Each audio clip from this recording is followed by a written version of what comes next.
before we dive into the chart, I just want to show you the top 10 holding for KWEB. KWEB is actually an ETF, so I think it should be the China Internet ETF.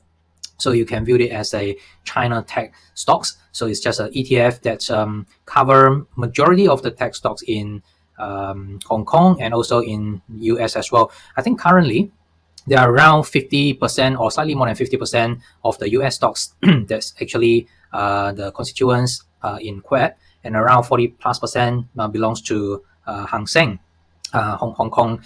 So you can see it right here. The heavyweight is the usual suspect: Tencent, Baba, Meituan, Jingdong, Pinduoduo, Kuaishou, Tencent, NetEase, Trip.com, and the other Kanchun. So the stocks that I will cover shortly is actually just selected out from the constituents. So these are the outperforming stocks out from this ETF itself. So we'll just go into the details shortly. But first, let's just jump straight into the KWEB. Okay, so as you can see right here, KWEB is the China Internet ETF. Okay, so one thing that's for sure is there is a lot of the consolidation going on since last year. Okay, this whole chunk right here is a consolidation. So you can see it here. I think started in March until now. It's still within a big trading range. So if we look at log chart, so that really changed the perspective. So why is that? So first of all, one thing that stands out to me is the change of character. So this is by far the largest up wave that we have ever seen from this downtrend. Okay, so I think this is clear. So definitely classify as a change of character. So it's the largest down wave, and look at the volume. It's very climatic, and look at the movement to the downside is also very climatic. So it just fulfills the definition of a selling climax, and also together with a change of character, which defines the boundary. So this is the boundary of the trading range. So subsequently, we see that it has multiple tests. So that's likely the phase A. It's still volatile, and we got a potential like a breakout. So I think last year, somewhere around June or July, I thought about this could be a accumulation, and then we could see probably another single strength rally, and eventually if it could sustain and then break out, then that could really kickstart the rally. So unfortunately, we did not get that. However, that trading plan actually just used $30 as a key support level. So if it fails to just come in above 30, which it just failed right here, then definitely it still need to spend more time within a trading range, so until it is ready. So right now, I think that could be a shakeout type of the phase C. So it's just a temporary commitment. So you can see it as a second point of the fear. So this is definitely the first point. This is the second point of the fear. And also definitely localized increase of the volume, and followed by also multiple tests, and then eventually kickstart the sign of strength rally. So by far, this is the best rally that we have seen out from this trading range. So I think this is very important. So first, we see that this is a change character, the best up wave that we have ever seen out from this downtrend. And now we also identify that this is the best up wave that we have ever seen out from this trading range. So that's certainly classified as a sign of strength rally. So now what's the phase? If this is phase C, then definitely we are in phase D. So right now it's still in a sign of strength rally, pending a backup action. So some might argue that, well, could this be a backup action? I mean, this is relatively shallow type of the pullback, and definitely it's a test, or you can call it a backup or LPS. But right after the breakout, then I believe that we should also see another backup type of the action. So not necessarily that it needs to coming back to test the axis line. Sometimes if the momentum is so strong that it could really rally up and then backing out at a higher ground. So that happened quite a lot of the time as well for a lot of the momentum stocks. So right now, this is still to be confirmed, but I think this is in a really, it's a sweet spot. So when I define the sweet spot, is definitely is near completion of the Wyckoff accumulation structure. because once it's out of the range and once this whole chunk of the accumulation is completed, then what's left is the marking up stage, means it's the straightforward uptrend. So we don't really want to miss that, especially after I think probably 2 years of the consistent downtrend in the China stocks. So China stocks is the first that get hit badly before US stocks. So US stocks, I think we got a bear market manifested somewhere around December last year, or maybe end of the November last year. But look at China. It started probably somewhere around May or July. I think that's quite clear. We got a lower high and lower low form. So the downtrend already established probably at least 6 months to 9 months before US market. So I won't be surprised that if it is the first that's actually bottom out from the bear market. So anyway, if we look at the past, let's study the past as well. Let's check out the cycle of KWEB. So I think that's probably it. Okay, so started in somewhere around 2014, and here is a big range. Okay, so it has been consolidating for many years.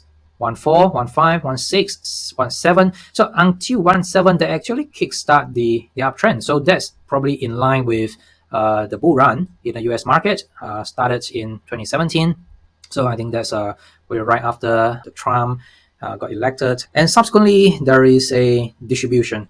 So in 2018 until somewhere around well, just about 9 months, here is a localized distribution, and then coming with a marking down. So think about the US market.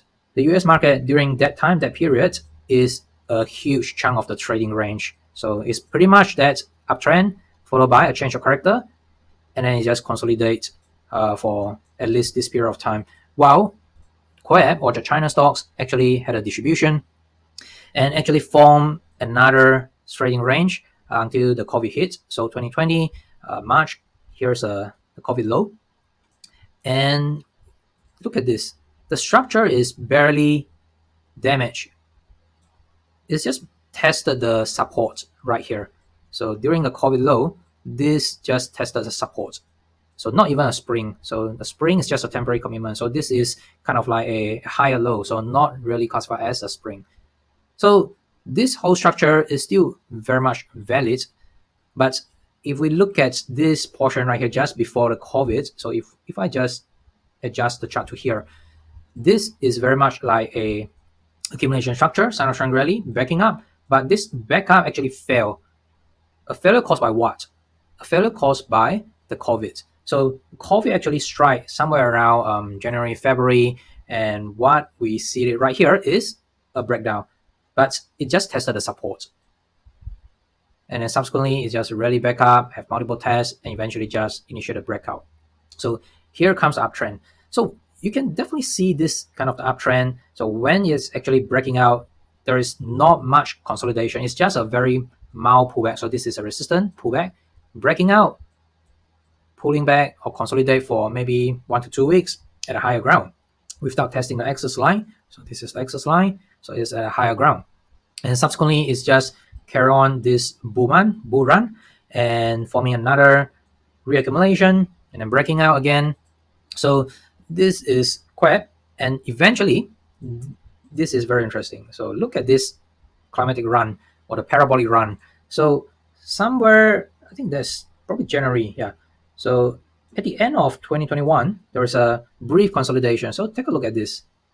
A reaccumulation followed by breaking out, sign of strength rally, backing up as a trading range, and then followed by a parabolic run. So this is a very speculative run, and then it just collapsed right here. So very fast, but the movement is also very, very fast as well, to the way on the way up and also on the way down. And subsequently, here comes the downtrend. So this downtrend has been going on for, I think this is the high, somewhere in February, February until now. So downtrend, and then we just explained the selling climax. That's back in somewhere around March last year. And then we got a consolidation, and this is really a potential spring or shakeout type of action, spring followed by multiple tests, and then This is a sound strong rally. Now it's just pending a backing up action. So this looks a lot like accumulation. So it shows a lot of the characteristics in terms of the accumulation. So first, not to talk about the structure. So this, in terms of structure, I already mentioned that this could be the sound strong rally, and then we probably need a backing out action. So phase D. But in terms of the volume, look at all this swollen volume. So there is a very impressive volume in this trading range. So if we compare to the past, so I think this is very clear. This is the volume that we have never seen when we compare to the past, right? So yeah, so this is 2014. So especially the selling climax right here.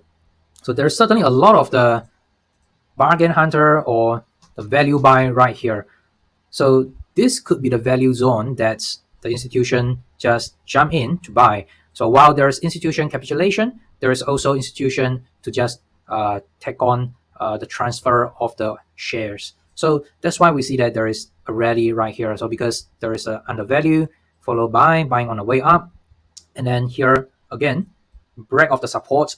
Also, they find a value, they buy it on a dip, they buy the value, they buy the extreme oversold, and then followed by also on the way up as well. So right now, there is certainly a lot of the momentum in the KWEB, in this ETF, and look at the volume. I especially like the vibrant type of the rally.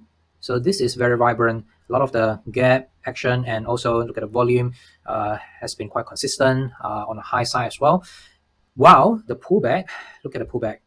So this is a very shallow type of the pullback, and the volume has been decreasing. So this is a very healthy sign.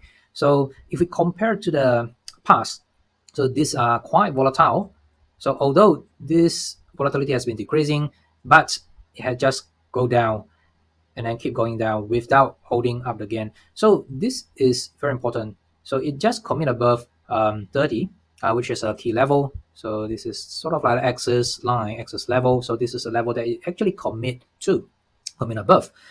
And subsequently, right now is kind of testing the resistance level. So all of these are the characteristics of the accumulation structure.